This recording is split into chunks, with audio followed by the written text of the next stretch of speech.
Israel Update with Gadi Taub and Mike Duran.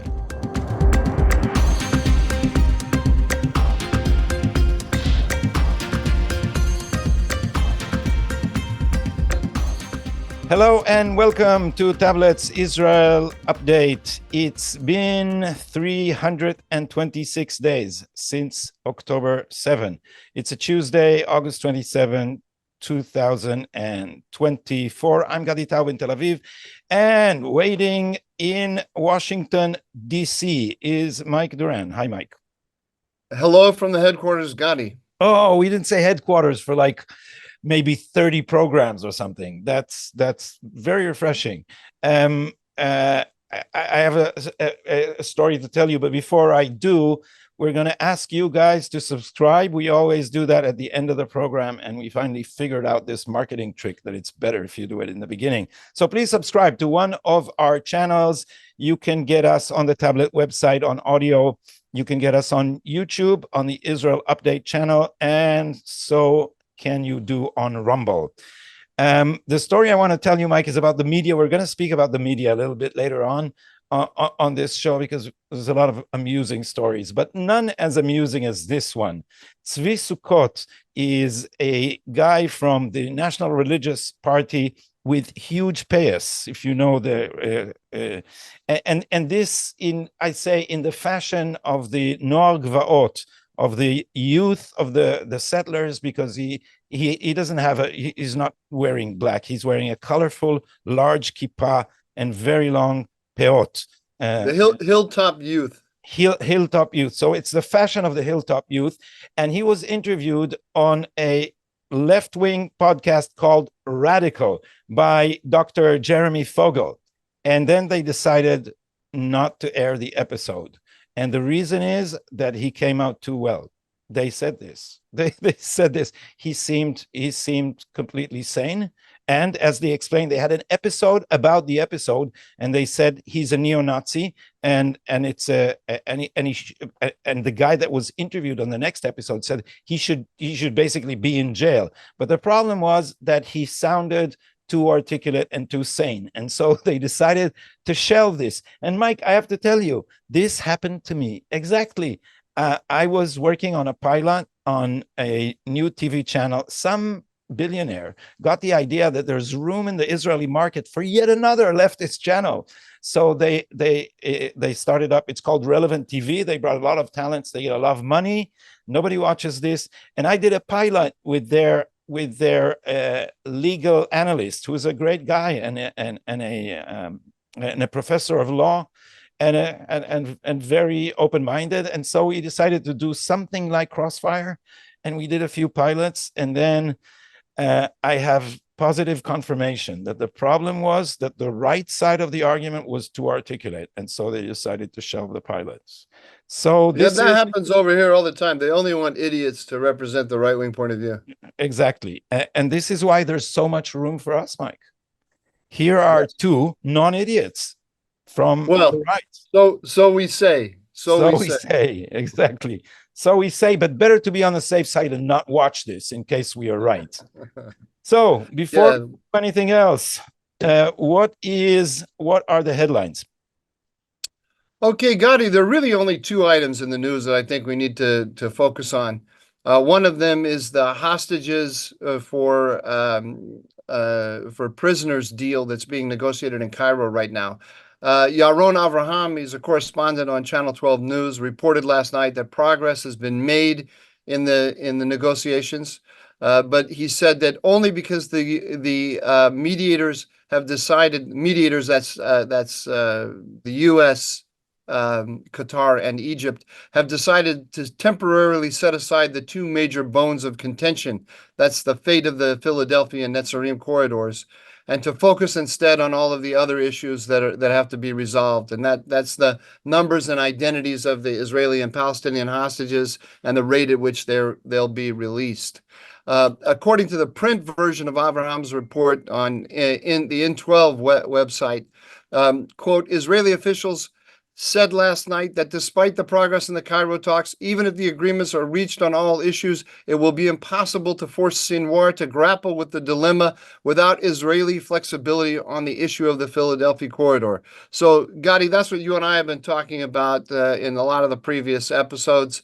The press is launching a campaign against Netanyahu, saying that unless he accepts Sinwar's terms of reference, there will be no deal to release the prisoners. Ronen Bergman, who writes for Yediot Ahronot and New York Times, he's expanded on that greatly, and he quotes a senior security official familiar with the talks, saying that Netanyahu will always put an obstacle in the way of a deal because he doesn't really want a deal. The second issue, of course, Israel is Israel. Of course, Gadi is the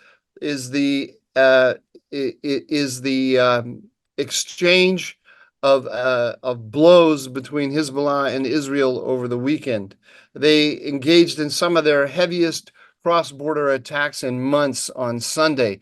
Israeli aircraft bombarded southern Lebanon to stop what Israel said were preparations for a major Hezbollah attack. Hezbollah later said that it had fired hundreds of rockets and drones at Israel in retribution for Israel's killing of a senior commander in July. That's Fuad Shukr, the chief of staff. Those are really the two items I think we have to talk about, Gadi. So over to you. So the hostage deal, I think we've been through so much. So I think the one thing that we can note is the stubbornness of the media, that no matter what, they're trying to pin it on Netanyahu. I think I've mentioned here the trap that was laid to some politicians and some pundits, where right-wing pundits ask them on interviews, what if you can get a hostage deal in return for Netanyahu staying in power? And that completely paralyzes them. So the idea is to take Netanyahu down. It's not the hostage deal. And even when Antony Blinken, as we said last time, says explicitly Netanyahu accepted the American proposal, they still say that Netanyahu is at fault. What I think we can add is, I think there's an erosion in how much the public buys it, because there's an anti-Bibi, never Bibi portion of the population which will accept anything that the mainstream media says against him. But people are thinking that what Netanyahu is insisting on is actually Israel's vital interests. And so I think people understand why we need the Philadelphia corridor, because after we discovered that under the Philadelphia corridor, there's a highway of smuggling going on in some 200 tunnels. The last number I heard was 200, but I think the official number is over 150. And you think about it, and we now know that there are depots of ammunition waiting on the Egyptian side to the opening of the Philadelphia corridor. There's a lot of money involved, and also this would be an easy route of escape for Yahya Sinwar and the hostages. And what if they smuggle the hostages to Iran? So Israelis are understanding that this insistence on the Philadelphia corridor is not some crazy demand that Netanyahu is putting forth in order to sabotage the deal. People in Israel are more savvy than that, and they understand. On the other side of the issue, more and more Leshe'avarim. How would you translate Leshe'avarim, Mike? The has-beens, no? Yeah, security has-beens, and not just has-beens.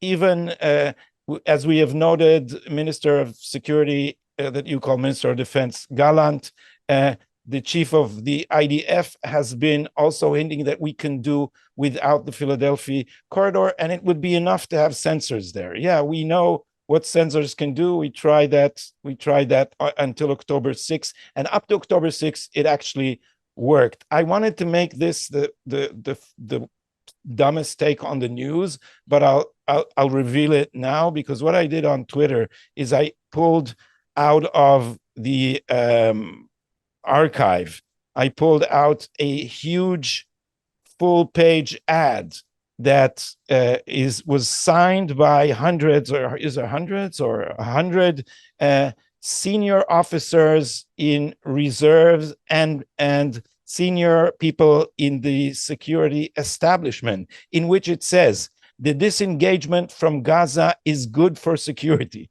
So these people are, they always sing the same song. They're all educated in American universities. They're all in the Oslo mold. And no matter what happens, they'll go back to their dovish views. So we have a very, very dovish security establishment. And now I suspect what they are thinking of, they want the hostages for sure. Everybody wants the hostages back, but they think that we can end this war without a victory, because that will help topple the right-wing government and open the way for the solution they still believe in, or many of them do, the two-state solution. So that's what I think is behind the hysterical, very silly campaign, as if Netanyahu's insistence on anything in this negotiation is sabotage. Nothing short of complete surrender to Yahya Sinwar's demands would be considered a viable Netanyahu position. So I think that's where things are now. Just a couple of additional thoughts about this. So we have this mediators, this team of mediators, which is the U.S., Qatar, and Egypt, and they are clearly trying to force Netanyahu to give up on the Philadelphia corridor and the Netzarim corridor,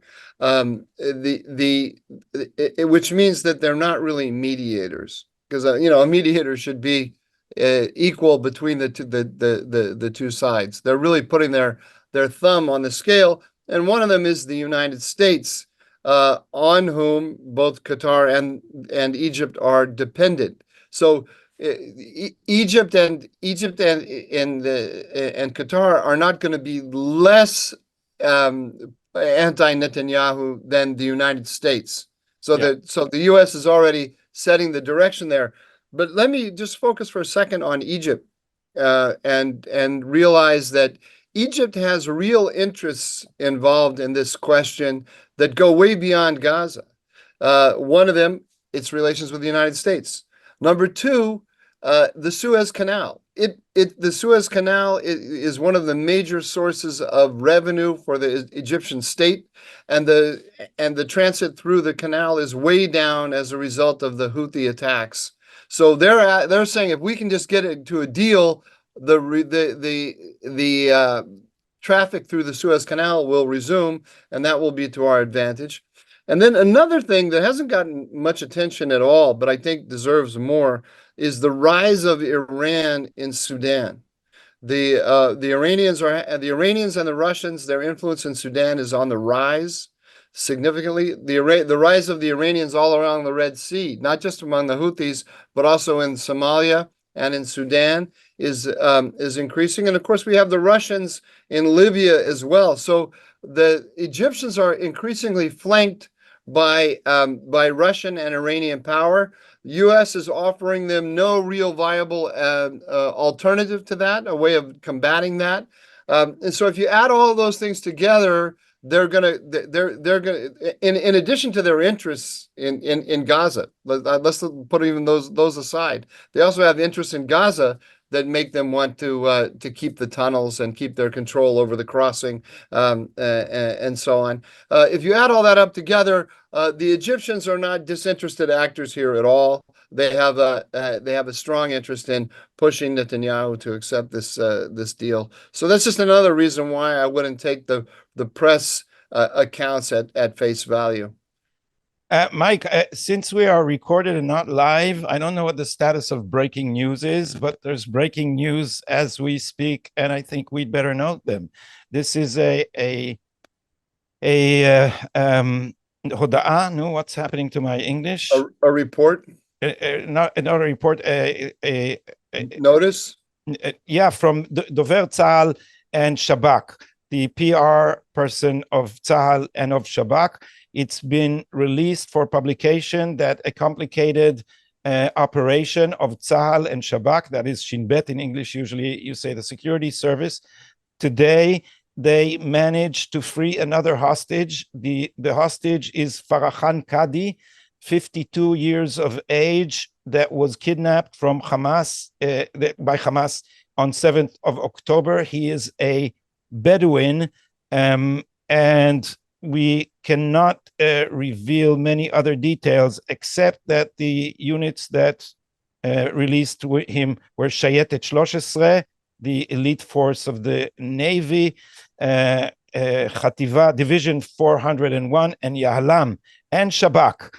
These are the units claiming credit, and we have one Arab-speaking hostage that was released today. If there's any other details before we finish this show, I'll update you. And I'm still embarrassed that I couldn't have a word for Hoda'ah.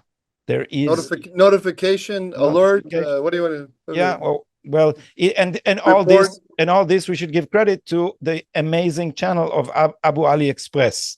But what we also learned from this, Scotty, and I think it's really important, is that while I'm talking, you're just sitting there and reading news. Yeah, and I'm saying all these really interesting things. And I heard everything you say about Sudan. Yeah. Okay. I will teach you after multitasking. And no. I was really impressed with my Egypt analysis there, but you were sleeping. So, all right, Mike, I right after we end this recording, I will show you how to have Windows jump important notifications for you when they come along. I'm a much more organized news organization than you realize.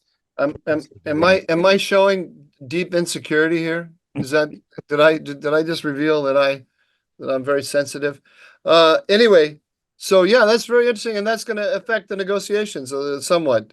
So yeah, and also it shows, it shows once again that Israel is determined to get the hostages, and that this, I was going to utter the F word, this manipulation, this ugly manipulation, as if anyone who disagrees with this radical leftist narrative is evil, is just disgusting. And it's getting even more disgusting because the deal that they are now promoting would basically mean a death sentence to any hostage not released in this deal. Because what they are demanding is a hostage deal and then the cessation of the war. So we will lose all leverage. And these are, I'm biting my tongue here.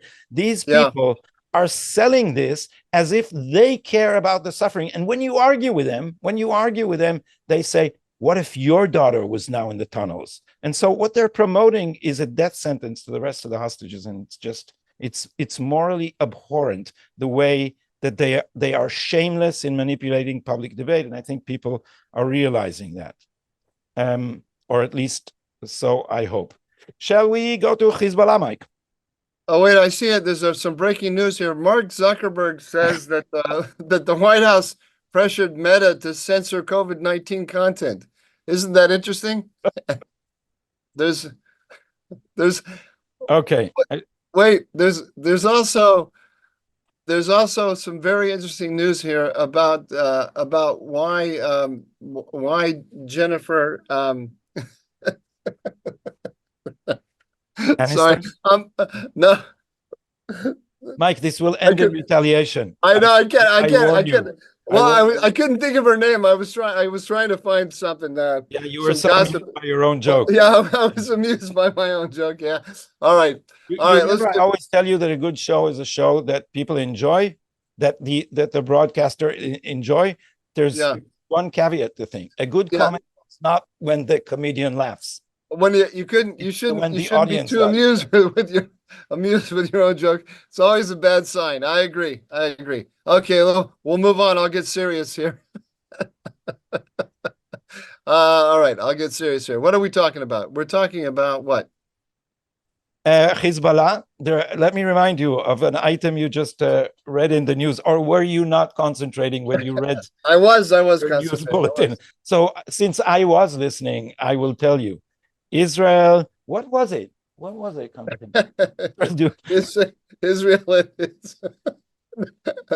Israel and Hezbollah Israel traded said that it took out Hezbollah rockets that were in preparation for launching and therefore intercepted or preempted a major Hezbollah attack on our towns. By the way, in Israel, since the report about this included the fact that some of them were pointed at the center of the country and at Tel Aviv, a lot of the press has been saying you only do anything when Tel Aviv is in danger. Is Tzahal the IDF, the Israeli Defense Forces, or is it the TDF, the Tel Aviv Defense Forces?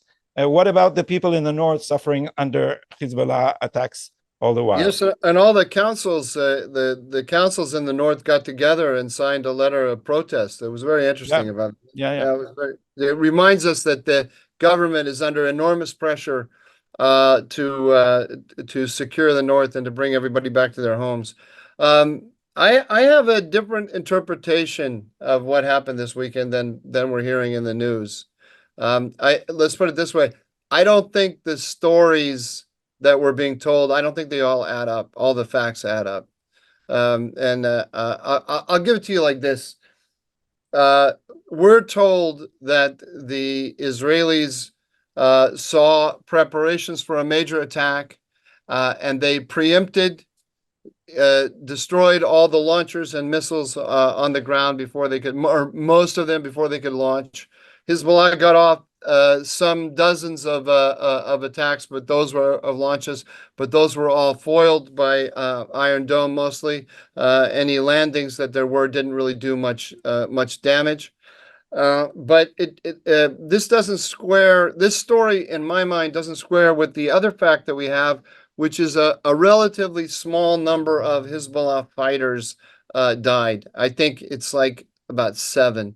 I can't. In the last couple, It was, and the reason I remember it is someone said Nasrallah in the Seven Dwarfs. Nasrallah and the Seven Dwarfs. Yeah, and then I think in the last few days, been about 11 total have died.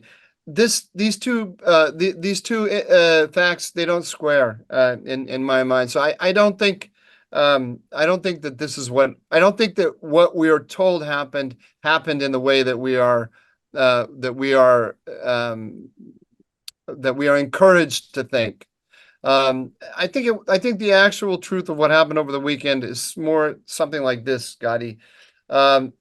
For the last couple of weeks, Hezbollah and Iran have been threatening a retaliation. We've talked about that a lot on here. And that has put Israelis on high alert, and the pressure has been growing. Of course, one of the reasons why the Hezbollah has made this threat and not carried it out immediately is actually part of the retribution is to put Israel on this high alert, make everybody nervous. It costs a lot of money to put everybody on high alert. It's so you get some of the effect without even actually carrying out the attack. And I think the Israelis got sick of it. And they decided to preempt without information actually that the rockets were being put on the launchers. Instead, they went and they did a massive attack, but it was attack against infrastructure only. They know the holes in which Hezbollah is keeping its rockets and some of its launchers. It hit those.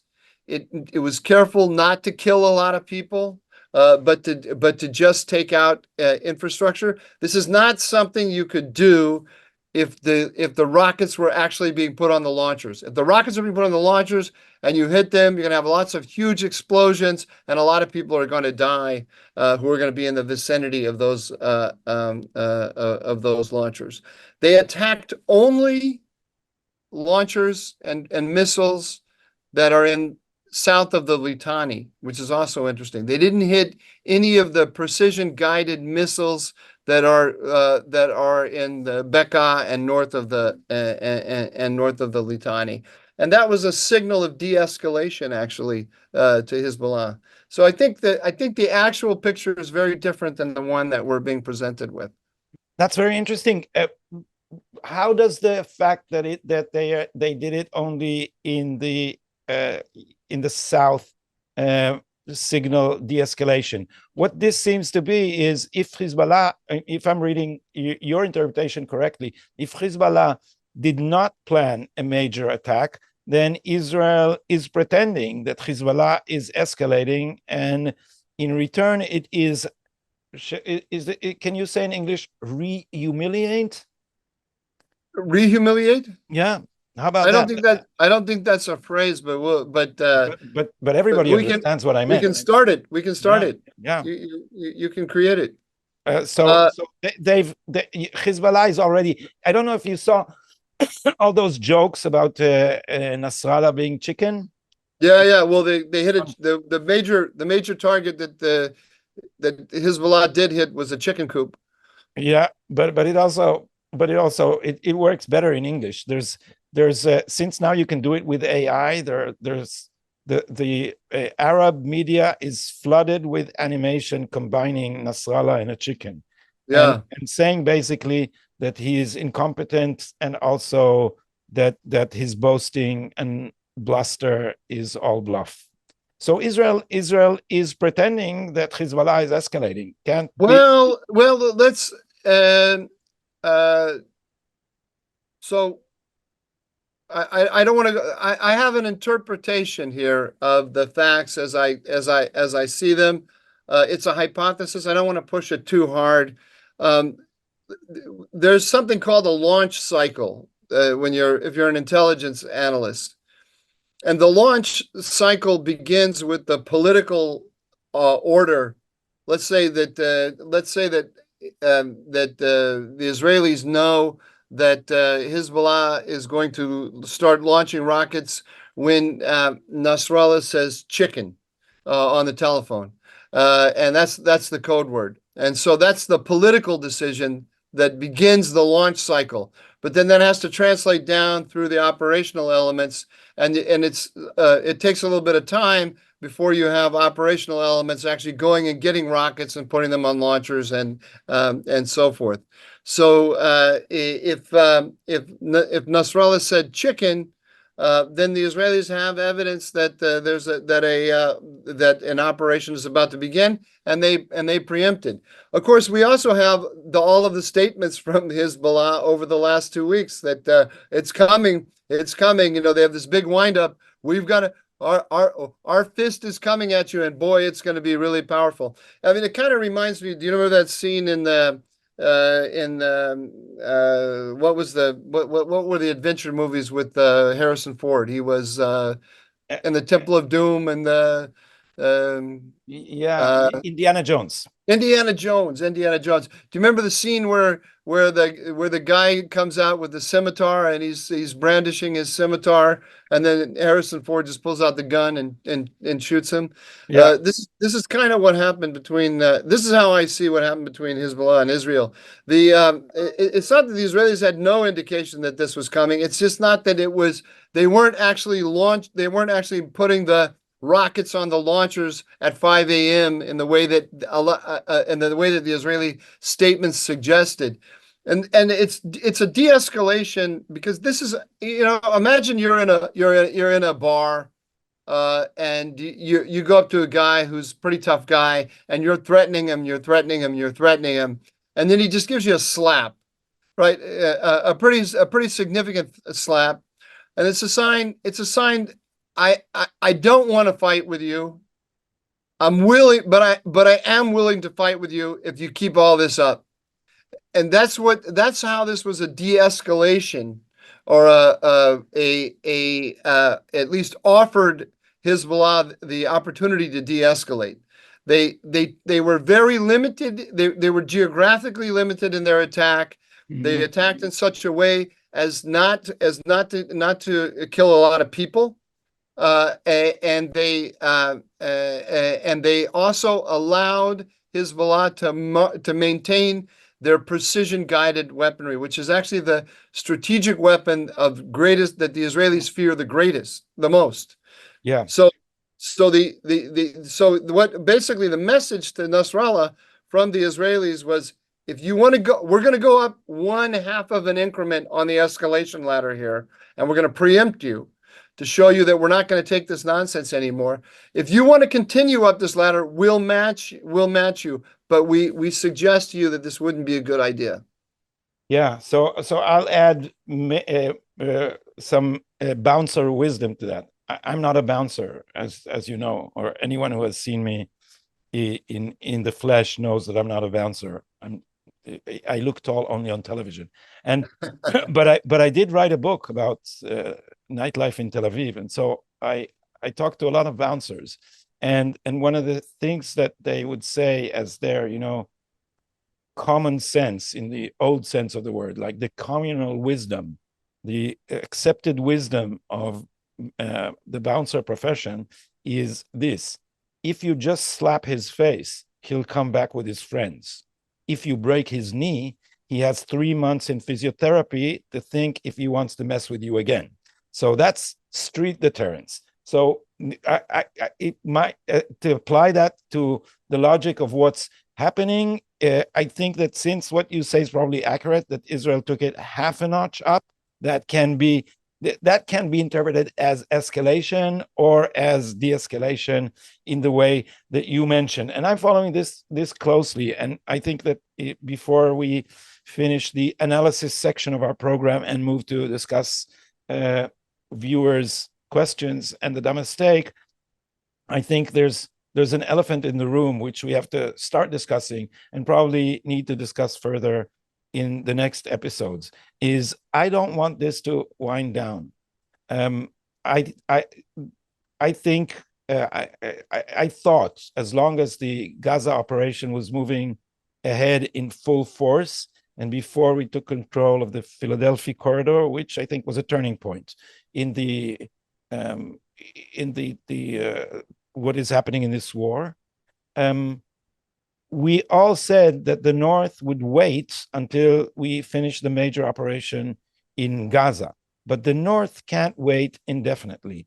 And as we have discussed many times, Hezbollah and Iran are eager for a ladder to climb down on from their bluster and threats, and they are willing to accept or will grab with both hands a ceasefire and a cessation of hostilities in the Gaza theater.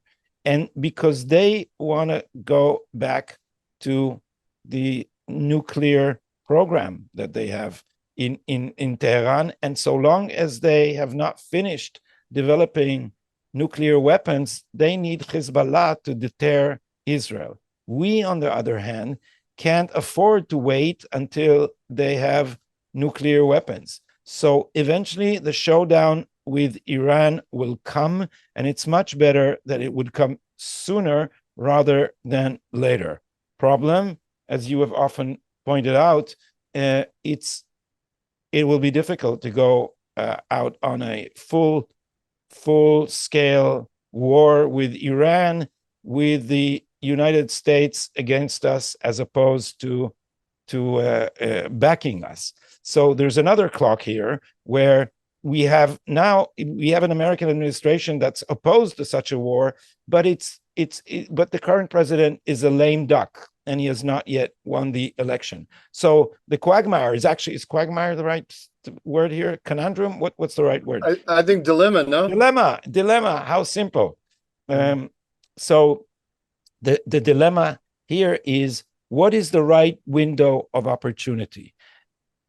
All things considered, I think we cannot postpone the war with Hezbollah much longer, because we will not have an opportunity, we will not have international legitimacy to just start a war out of the blue, say, under a Harris administration in 6 months. It will be worse. So, and secondly, if we're comparing ticking clocks, there's also the clock that you mentioned, that people aren't able to return to their homes in the north. And that's, as you said, enormous pressure on the government. So people here are more and more sensible people are saying, this ladder of escalation and these minuscule movements on it are just, we are sitting and playing the same chess game with Nasrallah, where everyone knows the rules and where for each escalation there is a proportional escalation, for each hit there is a proportional response, and we need to do away with proportional and just go out in order to root out the Nazis on our northern border. Okay, I'm not going to follow you there entirely. I have a reaction to what you said, but I can't follow you there entirely because I think far be it from me to advocate full-scale war, especially for a foreign people. I mean, I'd be reluctant to do it for the United States, but I'm especially not going to tell other people to go do it. Um, and for just because it's very easy to be an armchair warrior and make these kind of analyses when you don't have to pay the price for it. You know, it's not my family that's going to die, my city that's going to be attacked. You can make those kind of suggestions more than I am. But I'm also very aware of the fact that I don't have all of the information that I might want before making such a determination. You mentioned just to mention one. You mentioned the Americans. I don't know what the state of play is in terms of interceptors of Iron Dome. If there's a full-scale war between Hezbollah and Iran, I mean Israel on the one hand and Hezbollah and Iran on the other, you need the United States, and you need the United States in terms of ammunition. I don't have a clue. Yeah, this is one of those. I don't have a clue what the state of the stockpiles is, how they are resupplied, and the Americans have openly threatened Israel with resupply if they go too far. So, with that thought in mind, we can interpret this attack over the weekend in a number of ways. One is, if you think Netanyahu was in a four-way negotiation, he's negotiating with Hezbollah, with the Iranians, with the Americans, and with his own security establishment simultaneously. What he has done is, I think he got over the weekend. I'm not sure about this. I've been trying to read the signals. It looks like he got American support for this operation. So, working within the terms of the Americans, which is de-escalate, he got the go-ahead, or at least the acquiescence, in a preemptive strike, which the Americans have been against all along. So he's kind of accepting the American terms of reference, but going way beyond what the Americans really want. So that's an interesting development. I wouldn't call what they did over the weekend the usual game. This was a change in the rules because of this preemptive mindset. Now, one of the ways that you could think of this, though, that argues against what you were saying, or kind of in favor of what you were saying that Netanyahu is in the same mindset as you. On the other hand, you can also see this if you're Netanyahu and you have to sell this to the Americans. One of the things you have to you could imagine him saying is, "Hey, listen, Joe. Here's the deal. I've got 80 to 100,000 people in the north who want to go back to their homes, who don't feel safe. I need a victory image. I need to tell them that we made the north safer, and that we moved the south of Lebanon closer to being a demilitarized zone, or a zone free of Hezbollah shock troops, the Radwan forces. And so this is what we're going to do. And then if we get the deal in Gaza and there's a ceasefire in Lebanon, I will be in a better position politically to actually end the war in Lebanon." So it's one of those events that you can interpret as pushing against the Americans and their effort to shut down the war, or working with the Americans to shut down the war. Yeah, so we'll have to wait, and I understand your reluctance in recommending a war. I generally feel the same. Nobody is trigger happy, but if you look at the brewing storm, then I think Israel would have to do something bold eventually. And you would, whenever you support such a move, you assume that risk, and then you think, or many think of Munich and of Churchill, and are because this is the historical lesson. I think from all historical lessons, Munich is the most readily available code of what not to do. And so people are asking themselves, since this is not a decision for Israel to go to war, is not like a decision for America to go to war. A decision for Israel is sometimes to be or not to be.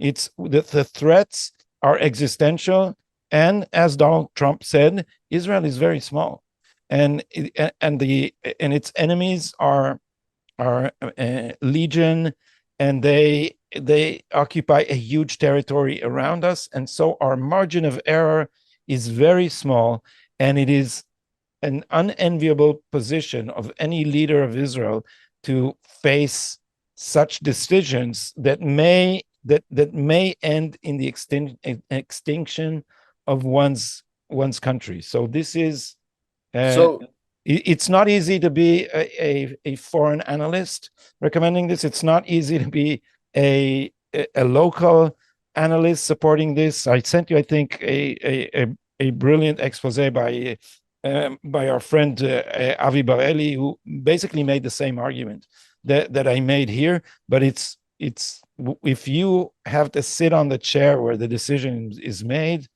the burden of responsibility is difficult to even imagine. I think that the Israelis, that the Netanyahu government, the Israeli government should try to replicate the 1948 war. And because I think this is, in a way, a second war of independence. And the 1948 war, in the 1948 war, Israel managed, maybe just by accident, maybe it wasn't actually their strategy, but the way it worked out was very advantageous for Israel, because the Arabs, all the surrounding Arab states and the Palestinians worked together to destroy Israel, or fought simultaneously to destroy Israel, but they were not well coordinated. And so the war ends up being three different wars, really. The first stage of the war is an Israeli-Palestinian war. The second stage of the war is an Israeli-Jordanian war. And the third stage of the war is an Israeli-Egyptian war. And these are all punctuated by ceasefires. There were ceasefires, and then it started up again, and it started up again. But in each one of them, Israel was able to focus on one front, prioritize one front over all others, and didn't have to worry about the coordination among all the elements. What Iran, for the first time, Iran has organized all of its resistance axis against Israel simultaneously.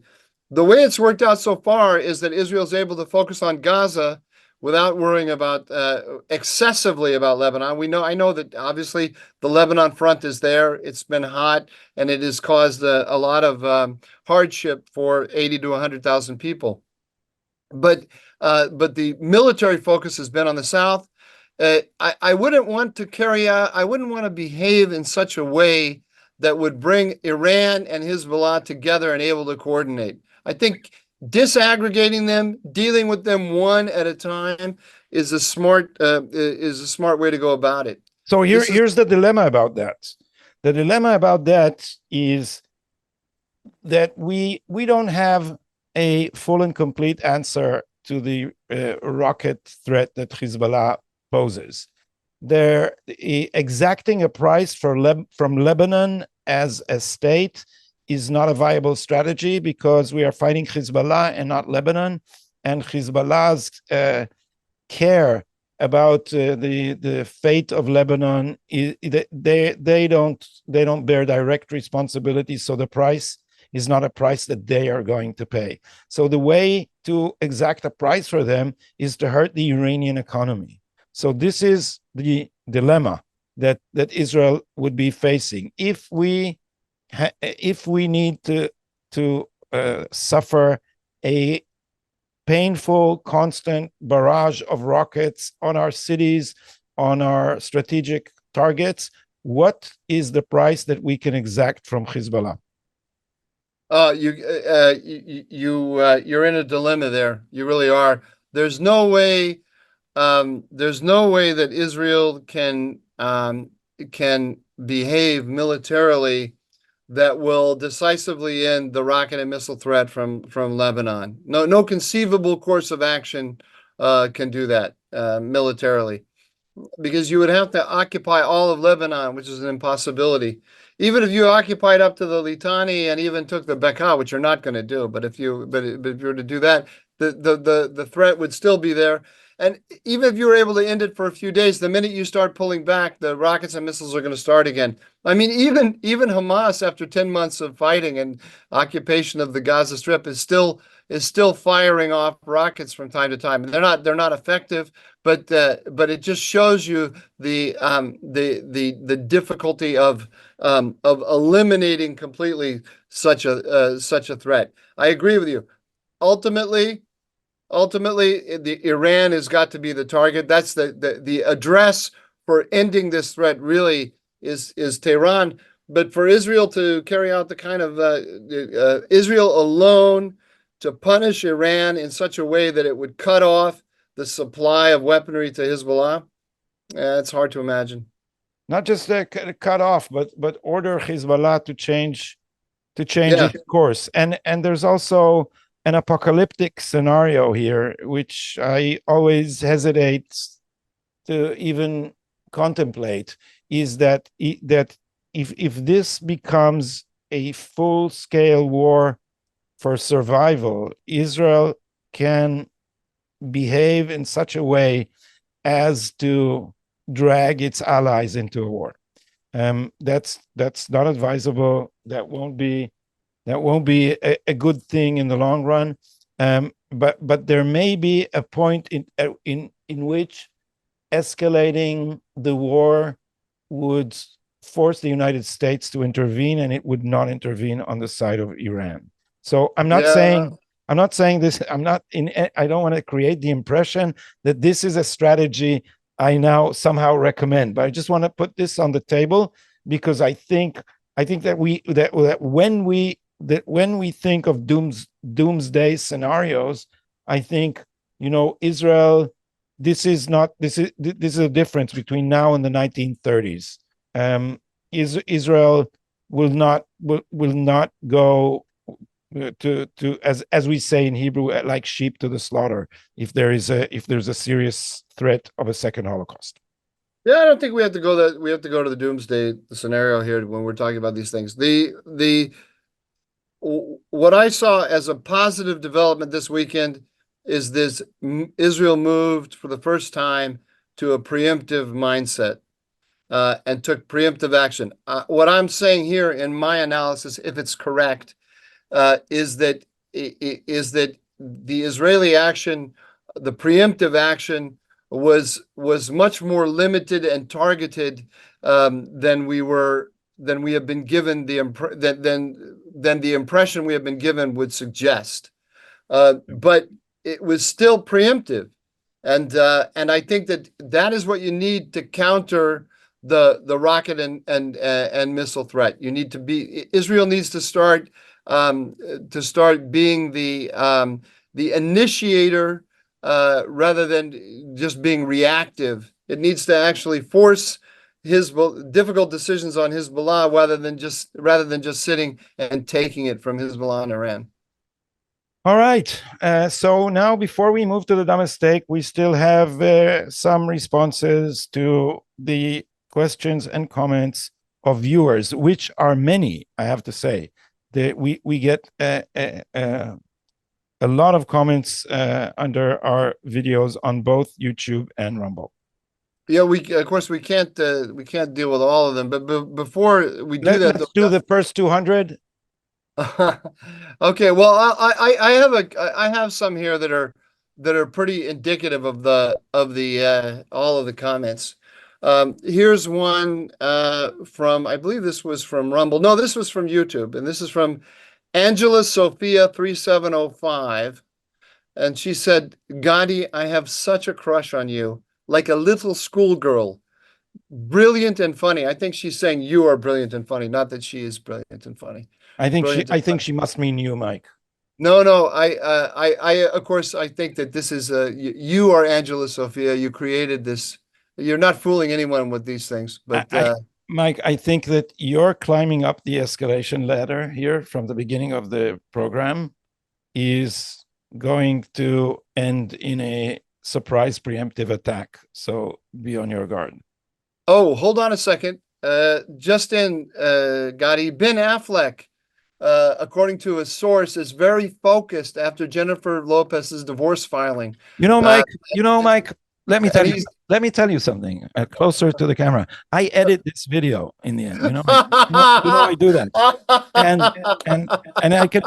And I can be extremely cruel. That's just a warning for now. That's just a warning. But let this warning sink in. So let me just tell you, because I looked at your eyeballs while I was talking, and you were browsing the news. And I have video evidence to prove this. And so do not mess with me. Now, please go back to this reminds me of a story you told me. I don't know, you may edit this out because but you interviewed Prime Minister Netanyahu.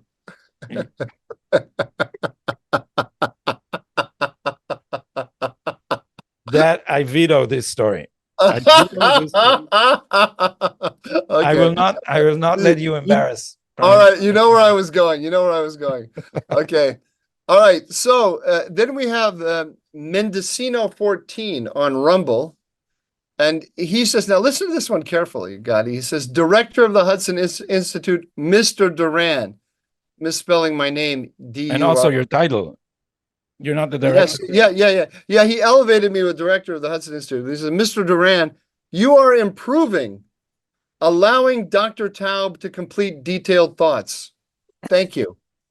So, again, I thought this would be like a serious letter to the editor section. This is serious. I mean, all these guys, clearly they like you, and they think you're brilliant, and they want to cuddle you. The ladies want to cuddle you, and this guy wants to listen to you. Yeah. He complains all the time that I interrupt you, but apparently I've gotten better about that. So anyway, and he made you that too. He called you Dr. Taub, but me, Mr. Duran. Okay. Here, on a serious note, Stephen Rosenberg, 5998, he says, I want to know what your opinion is of the Times of Israel. I get a lot of information from it, but sense a very anti-Bibi bias. My son, who lives in Israel, thinks it's great. Okay. Yeah, that is exactly what I think of it. If you want, I don't follow it closely, but if you want to get, up-to-date information about what's happening between Hezbollah and Israel, Times of Israel is a great source, but it is in English a pretty solid reflection of the bias of the Israeli press establishment, which, as we're describing here all the time, it suffers from Bibi derangement syndrome. Yeah. The other alternative is, I guess there's Israel Today has a pretty serious English language website. It's a little less biased toward Bibi, but also maybe a little thinner in information. I haven't folled that one at all. Then there's always Haaretz in English, of course. Haaretz in English is just is propaganda, and with the exception of Amos Harel, the defense correspondent. He's really, really good. I've said that repeatedly. He's the last journalist in Haaretz, but he too is towing the line of the anti-Bibi editorial policy, and so he adds this to his analysis, and sometimes it distorts it. But this is not Haaretz is not an example of anything. In my opinion, Haaretz is one of 4 effective anti-Israeli institutions. And I will elaborate on that on one of our future podcasts. Their mission, the mission since Amos Shokin, the current publisher, took over, the mission is to undermine Zionism and instead create here what they call a state of all its citizens, a non-national, non-Jewish state. And I can back this with argument, but certainly Haaretz is a propaganda organ more than anything else. And as you know, I once had a column in Haaretz and they shut it. Why? Because I called their bluff.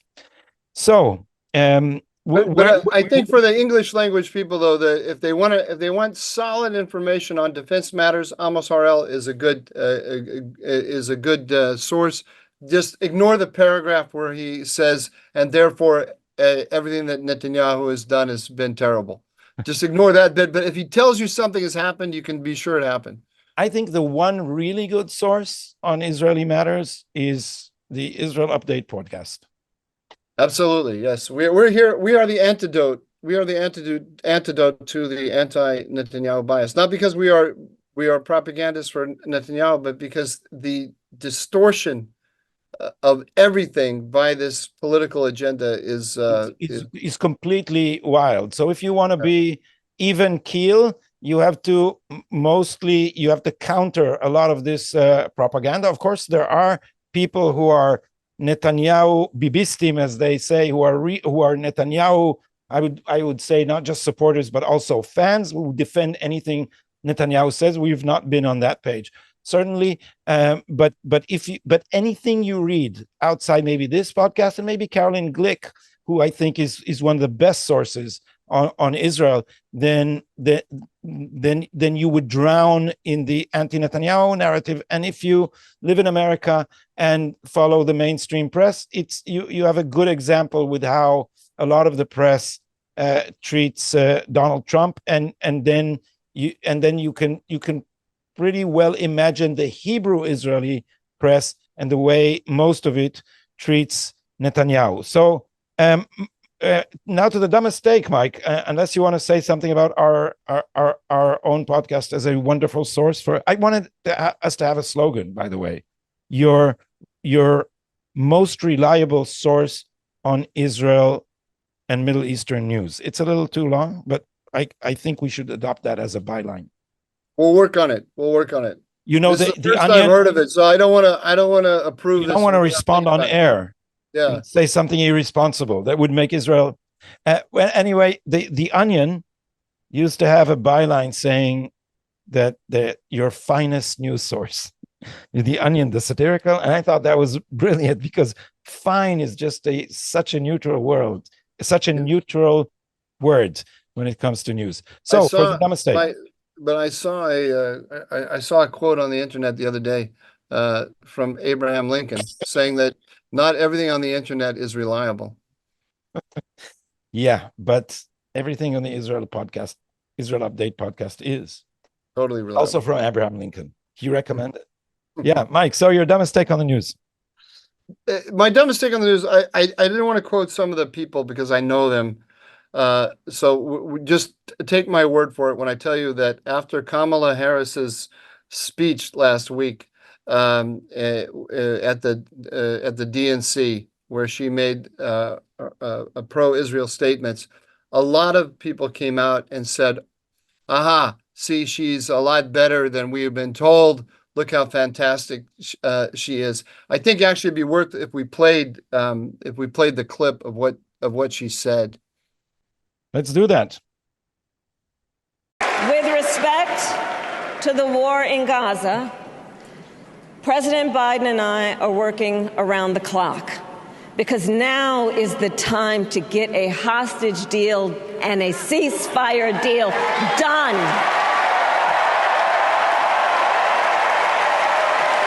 And let me be clear. I will always stand up for Israel's right to defend itself, and I will always ensure Israel has the ability to defend itself, because the people of Israel must never again face the horror that a terrorist organization called Hamas caused on October 7,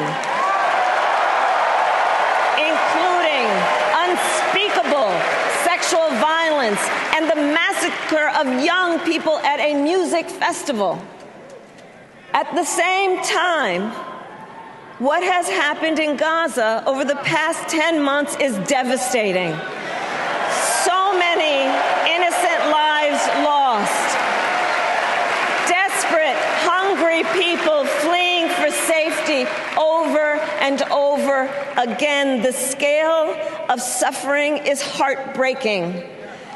President Biden and I are working to end this war such that Israel is secure, the hostages are released, the suffering in Gaza ends, and the Palestinian people can realize their right to dignity, security, freedom, and self-determination. So, Gadi, a lot of people here in Washington interpreted this as a sign that she is not as hostile to Zionism and to Israel as people have been making her out to be. I don't agree at all. I think what you got here are the standard Obama-Biden talking points that justify the bear hug on Israel. She wants the war to end now.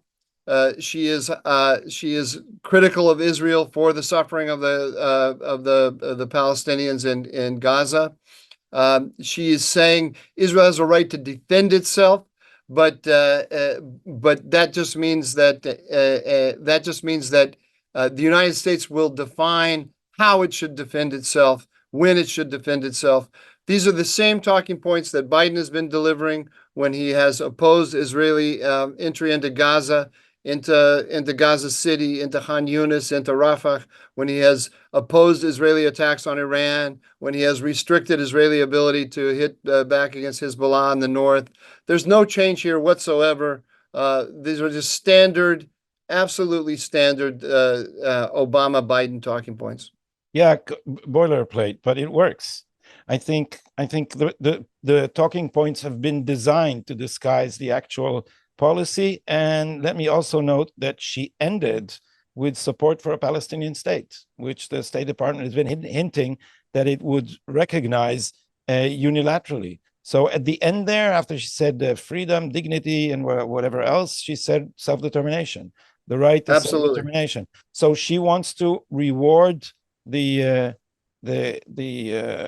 Hamas terrorists for their October 7 atrocities, which she also mentions, with a American backing for a state. But this is you have to give it to them at how good they are at the manipulation, how the tones and the metaphor create the illusion that they are going to support something which they are undermining, and yet they are also saying it. So if cold analysis of the text can reveal what their actual intention is, but the high-flying rhetoric is designed to discourage you from cold analysis of the text. So they are pretty brilliant on that, and I'm sure that this is not a text that Kamala Harris composed herself. Let me say this as a no, definitely not. She definitely didn't compose it herself.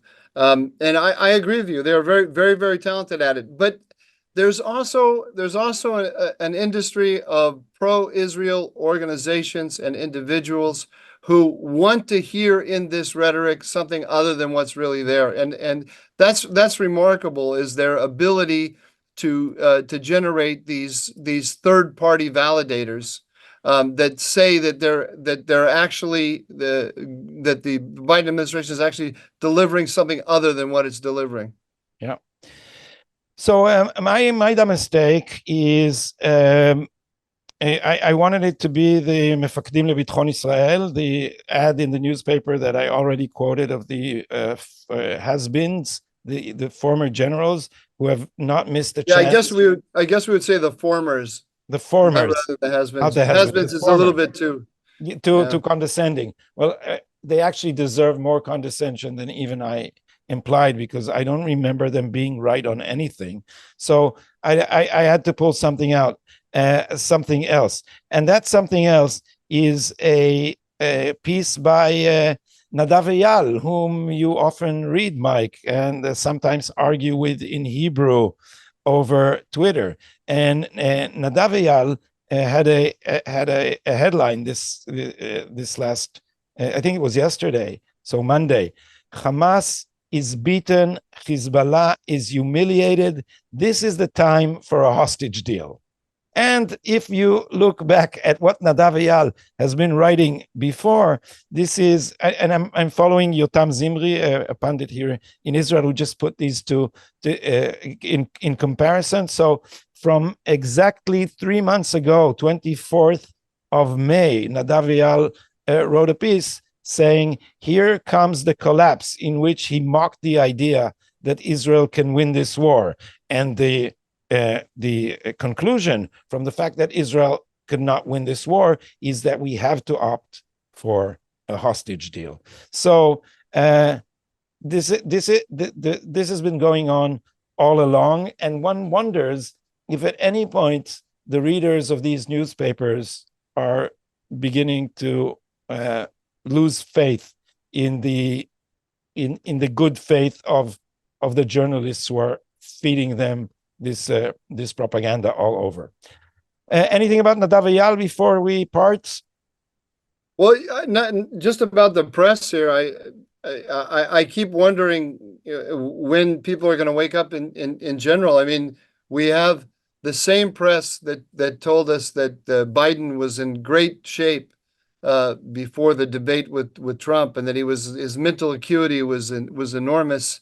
They turned on a dime and they suddenly told us, "Oh no, Biden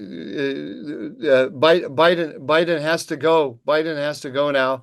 And then they told us Kamala Harris has gotten so much better. She's improved enormously. Overnight. Yeah, overnight. She's really. So I'm hoping that I think the average person is actually tracking this and factoring it into their analyses, but it's hard to know. I was a little surprised that they couldn't find 51 former has-been intelligence experts to say that Biden's dementia is Russian disinformation, but they haven't gone quite that far. So you are listening to a very different and very reliable source of information, Israel Update.